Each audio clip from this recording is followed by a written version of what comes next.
Hello and welcome to the Morningstar series Market Reaction. I'm Emma Wall and I'm joined today by Hargreaves Lansdown Head of Research Mark Dampier to talk about Article 50. Hello Mark. Hi Emma. So today the Prime Minister is invoking Article 50 and will be triggering Britain's exit from the EU.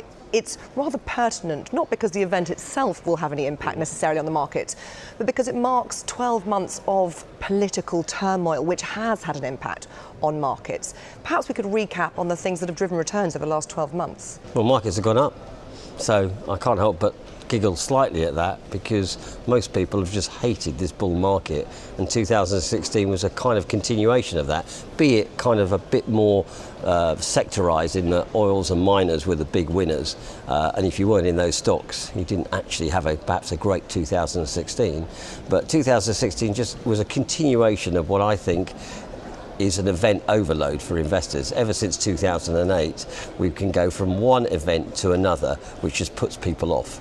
And we saw loads of people actually come out of markets altogether in 2012 worried about Greeks and whether they were going to exit. And here we are now, and we've started this countdown and we've just got something else to worry about.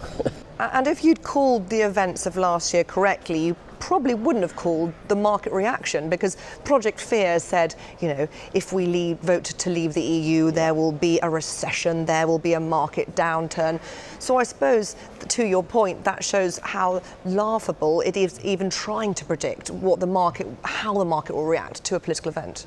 Well, political or economic, really. I just think that we have this event overload, and people, even if they get the event decision right, they probably don't get the consequences of that right. So Brexit was a great example where in fact the markets fell for 2 days and then broadly just went up against what people thought. And so even if you cashed out maybe sometime a week or so before, in fact the best buying opportunity was about 3 weeks before when the market fell, but everyone's sort of kind of forgotten that.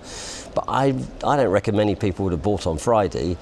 I don't think many people would have bought on Monday, and then the market just kind of carried on going up. Now I know you can have arguments about whether it's valued in dollar terms and sterling terms or whatever, but the reality is for a UK investor it went up, and if you cashed out it was wrong. So I think people use too much emotion, and we've got lots of it now with Brexit, and we're going to see it for the next 2 or 3 years, and people are going to try and guess results, guess what might happen, all of which I think is going to be a total waste of time.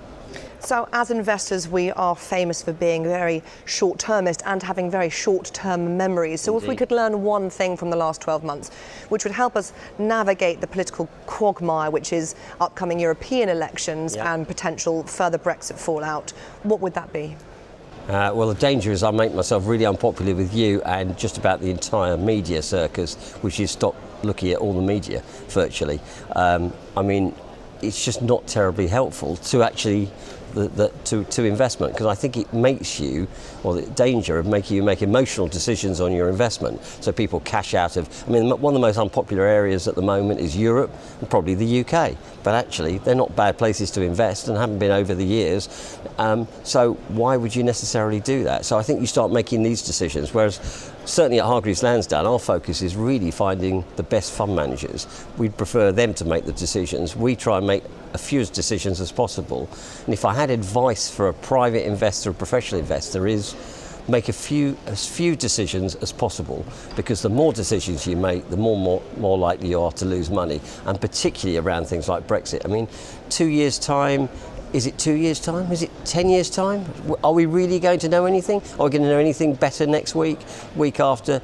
No, but I bet that Neil Woodford, Charles Hargrave, people like that we tend to buy, they'll just carry on ploughing on, and companies get used to all this. They've got used to this over the years. They have, especially in Europe. It hasn't stopped it being a bad investment place to be. And I think really the answer is put a diversified portfolio together and pretty much leave it alone.